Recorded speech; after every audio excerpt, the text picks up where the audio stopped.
So you're a human being on planet Earth, and you have hair right on top of your fucking head. So what the hell do vegans eat? Let's go through the history of my head. I shaved my head February 2014, and I wanted to see if I could regrow my hair. I was a balding bitch, and I got some Morocco method. It had already stopped falling out, but I wanted to thicken it up a notch. And so I got these Morocco method shampoos. They're expensive as all heck. It was like $150 or something for 5 bottles. Lasted me 2 years though, so if you do the math, that's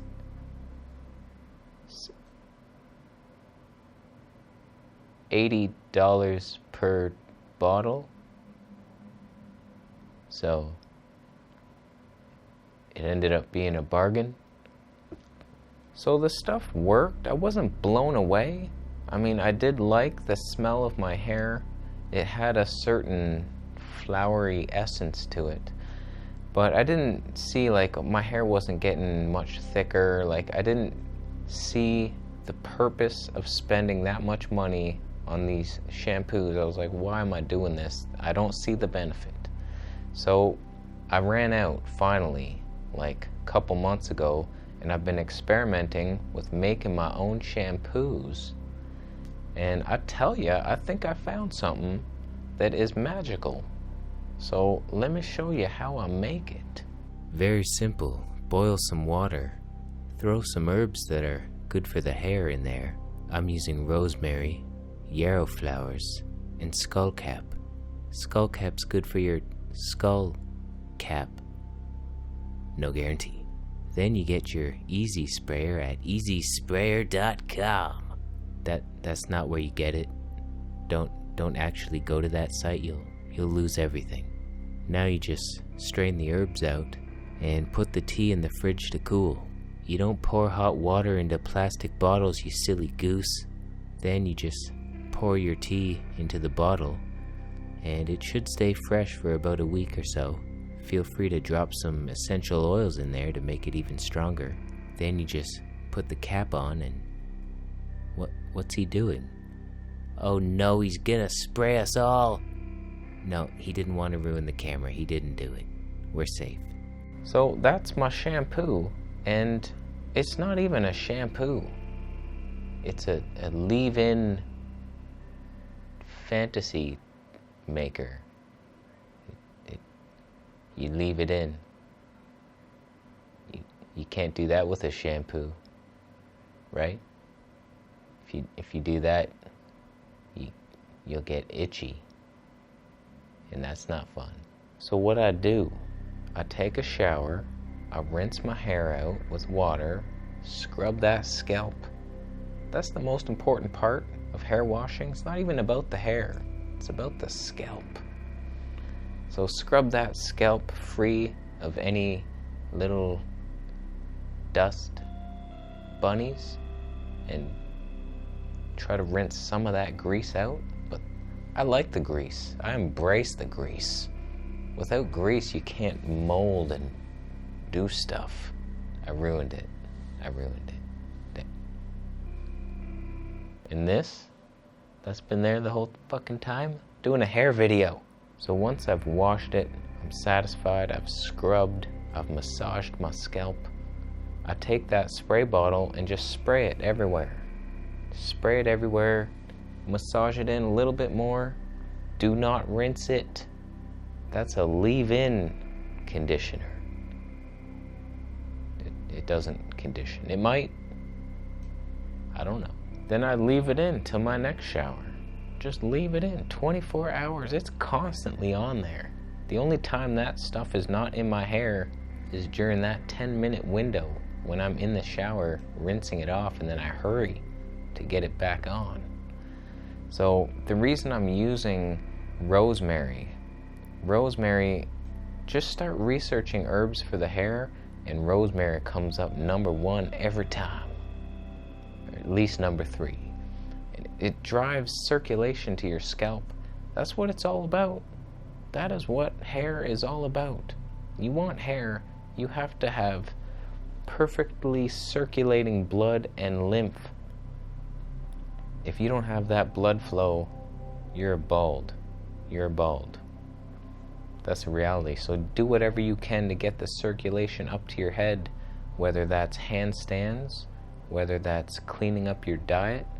You want to clog up your head, start eating dairy. That will clog your head faster than a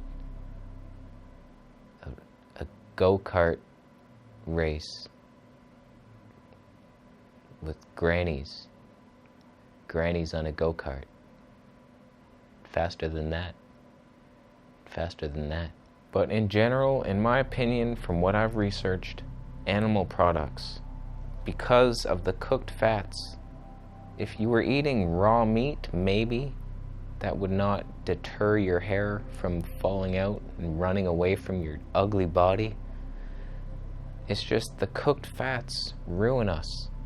And that's why I try to eat mostly raw fats, even though some of my cashews aren't raw because you have to steam them out of the shell or you die. And the peanut butter, that's got to be roasted, or the aflatoxin will aflatox your dick. Right in the dick. That's where it goes. Heads right for it. I mean, I don't have to eat peanut butter, but it's more of my cheat food. So when I'm hungry, I have a little peanut butter or almond butter. Even if the almonds say it's raw, probably not. So these are not hair happy foods. But the raw plant fats, the avocados, I can't guarantee it. I don't know. My hair sometimes falls out and I'm just wondering what the hell is going to happen to me. But what I can say for certain is that when my hair stopped falling out, it was because of the fruit-based diet. I felt like shit on that diet, I'm sorry, but it is good for hair growth. That detoxes the scalp better than anything. And I feel like maybe I'll have to return to it one day, but I'm just hoping not, because I hate it. I don't feel good on it, and I don't feel satisfied by the fruit meals. I had some persimmons the other day and wanted to throw them out my window. They were mushy pieces of garbage, mushy pieces of mush balls. So if you're balding and you want to reverse that balding, you're not a balding eagle, America's icon. You're not that. If you want to reverse it, the only way I know of is on a fruit-based diet, where you're just eating lots of ripe, juicy fruits, lots of vegetables, a little bit of raw nuts and seeds here and there, the odd cheating on a starch-based meal at night. That's gonna get you some results. That's basically what I did. I wasn't 100% raw. I did cheat, more like raw till 4. Look at that. Durian Rider and Freely's diet reverses all head trauma. He paid me to say that. Get on those raw foods. I'm telling you, look at Dr. Greger and his science diet. All mostly cooked foods, because science says it's okay. That is the be balder than anybody on earth diet. Let's see how bald you can get. He waxes my floor with his head. Yeah, he does. Okay, so once you're eating mostly the raw whole foods, you get rid of the processed foods, the meat, the dairy, all that shit. Then you can start focusing on the outer, things you can do on the external. It's like 10% of the journey. Everything is internal. Same with acne, anything. I tell you, it does not matter what you put on your face almost, unless it's chemicals, it can make things worse. But if you're breaking out in acne, it's because your diet or stress or something. It's internal. Whereas when you start washing, I just stopped washing my face with anything but water, and my skin cleared up better than it ever has. So all these, I was trying so hard, like baking soda, oil, doing all these weird things, and nothing helped until I just stopped. and I got the diet right, I need to be on a high-fat vegan diet to thrive with my skin. When I start eating the starchy foods, my skin gets worse. So it doesn't matter what you do on the outside, if your diet is messing your skin up, it doesn't matter. So get the diet in, and then you start playing around with things like what I showed you, my herbal rinse. Just research herbs. What herbs are good for the hair? And then you'll get a bunch. Let's look at some right now. So first link that comes up, and don't take any one link as the ultimate truth. Just if you see like 10 different lists and each list seems to have rosemary, pretty safe bet that rosemary is doing something for the hair. So just to give you some examples, stinging nettle. Very mineral rich thing, stings you. You ever have that happen? Fucking hurts. I walked through a patch once and I started getting my legs all hurt and I was like, what the hell just happened? So eat it. Rosemary, see, peppermint, aloe vera. You can buy an aloe plant and just, you take off a leaf, there's gel inside, you cut it open, rub it on your scalp. I've done that. Fun times. Burdock, lavender, ginkgo biloba, and horsetail. So herbs are everywhere. Herbs are your friend. Make shampoos from it, but really take them internally. Put rosemary on your salad. Put some burdock root up your fucking ass. For all I care, I don't know what to do with that thing. Jesus. So I think we're done here. Those are my tips. Just wanted to share with you what helped me, and hopefully my hair just gets thicker and thicker. I just started growing it. This is 2 years. I only cut the back once, but it's so long, and I've thought of cutting it many times, and I can't bring myself to do it. It gives me strength. That whole Samson and the strength, it's true. Hair gives you strength. And I look so stupid with a shaved head. So dumb. You can see my older videos, I had the shaved head all the time, and just, I feel like an absolute idiot. So that is it. I figured I would do, this is how all my videos used to look. Just the camera there with the desk backdrop, but everything's different now. Different desk, different everything. The whole studio, lighting, holy shit.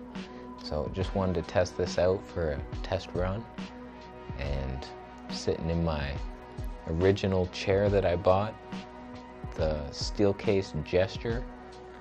It's all right. There is no perfect chair. I realize that. I will never be happy with a chair. We're not meant to sit, but if you have to, sit in a high-end chair that you spent lots of money on that still isn't comfortable. So that's my advice, and it's not the best advice I've ever given, but okay, we're done. That's about it. Thanks for watching. Give this video a thumbs up if you liked it. Subscribe for more videos, and I'll see you in the next one. And you also need your lymphatic system to flow, so you can remove the goddamn trash from your dirty body. Some foods clog you up, others get things moving. So let me tell you which foods do what. If you're balding right now, and you think you can still eat dairy, go fuck yourself. Dairy is the most clogging food of all time. If you're putting butter on shit, or you're cheesing it up, you got another thing coming, buddy. You ain't gonna reverse male pattern baldness with a fucking grilled cheese sandwich. You got